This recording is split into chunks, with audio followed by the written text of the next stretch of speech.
Get something note card sized. So we've got the Commonplace book, actually a Commonplace binder, and this little green thing. So I'm going to set these down. This is really what we're looking for. Not this specific brand. This is one in the office. I mean, it's fine. It's just whatever I happen to have. So I might have gotten this from, you know, Costco, Sam's Club, Amazon. I don't know. It's it's just roughly, you know, note card sized. And this says, get something note card sized. So yeah, I'm going to set this down too. So quickly fill it. How are you going to quickly fill it? Well, it's like this big. So like, you can fill it in really quickly. Start the habit. Why are we doing this? To start. This is not going to be super useful. This is probably going to be useful. But by starting with this, we can start the habit. Use a pen. So normally I say use a pencil. However, in this case, I think you should use a pen. Because if you're walking around with this in your pocket, your pencil is probably also going to be in your pocket, and your pencil might break. Or the tip might break. And then there's nothing to work with. Pocket size. It goes in your pocket. So you might have pockets that are too small for something like this, in which case they're going to be too small for this. So, you know, this is basically the same size as a phone, I guess. We're going to move that out of the way. Builds the practice. So just like start the habit, you know, you got to do it and keep doing it, and then you will build the practice by doing it. Just why you do it before the big thing.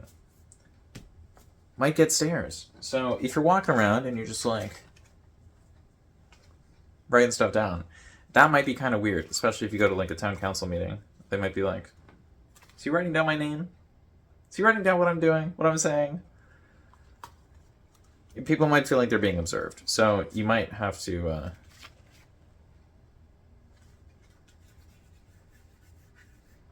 you know, not really look like you're paying attention to anything or anyone, and just be writing something down. Because sometimes people get really weird about it, and it's not like they're probably not going to throw anything at you, but it's just it's a very uncomfortable social situation. Stable writing surface. So this, my hand, is not exactly a stable writing surface. So even though most of the pages are still here, oh, that was fun. This is not like, this is extra weight. It's just going to fly around, so you're going to be like scrunching it up. It's not going to be a good time. But if you can't start with this, it's going to be a little bit difficult to start with binder. So like something like this is probably pretty good. You'll probably make multiple. Wow.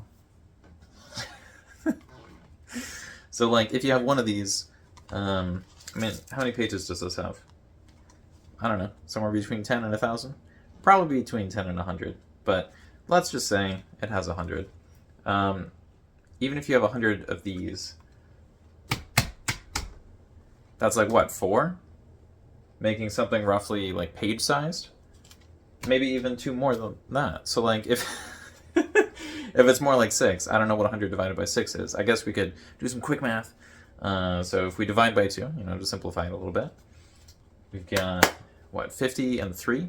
So how do you divide 50 by 3? I don't remember. Well, we could, should have thought this through. Basically, the point is you're not going to have a lot of pages here. And so this might be kind of fun to play with. You might drop it. It might break. You might try to stick the pen through the top, and that might also break it, or it might get stuck. There are a whole lot of things that can go wrong. They're not really a big deal. It's not that hard. So you're gonna make a bunch of these to get used to the concept of like writing things down, and then when you actually walk around, you can have something like this. Although I'm holding it here, so like you could talk into your phone and then put it into something like this later.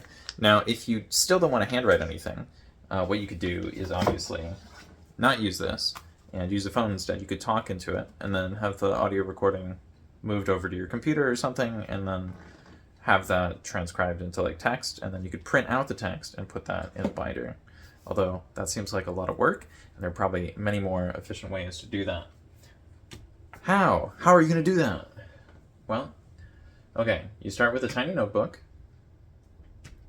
and then you have the binder that stays on your desk. So you just walk around with this thing, you write some stuff down, and then when you get home, you write out the stuff, which is important, in here. You have to write it though. So if you're not going to use your phone to like say the things and then listen to the things later, you have to write it down, which is annoying. Like, you actually have to do the thing. It's not just going to write itself, which at the beginning I was very disappointed about. I was really hoping that it would just write itself. So my biggest need was to start. Once I started, it wasn't a problem at all. Other than that one time my computer wiped a few hundred pages. But, you know, not a problem. Journal. The stuff you write at the beginning is not going to be the most profound, probably.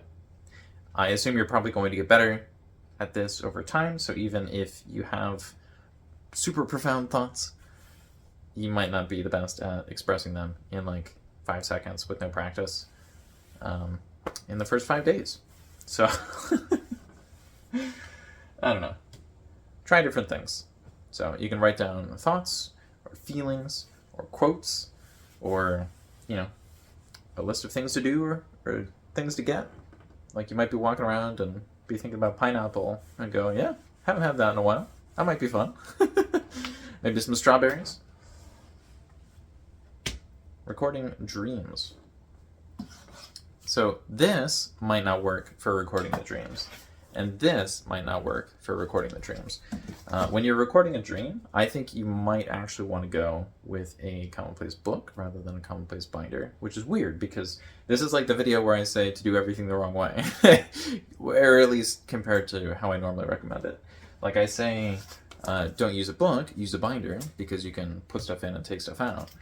And I'm also saying, you know, before you do that, maybe you should have a little note card sized notebook. You can just flip through. That was like the worst possible. Okay, we're gonna move on from that. Relatively pointless. It is relatively pointless to focus on how to figure out how to flip through the little thing. Doesn't really matter. No, that wasn't part of the presentation. As like a planned thing that just happened to be here, which was quite fun. And so the stuff you write down might be a mix of everything. It might be the useless skills that you eventually figure out. That could be quite fun. At some point, you're going to want to flip through it. So if you write down super cool things, why don't you revisit them? You know, it's like taking a bunch of photos but never looking at the photos later. Like, you wrote it, so read it. Passport size. Once again, this is not like a brand I'm like affiliated with or trying to push or stop or whatever. Nothing is sponsored. You can have note card sized or passport sized. Technically, I think these are index cards. This is just a thing. You'll be fine. So maybe you won't become a famous writer, or maybe you will, but that's kind of irrelevant. The next video is about famous writers, or at least how they interact with commonplacing.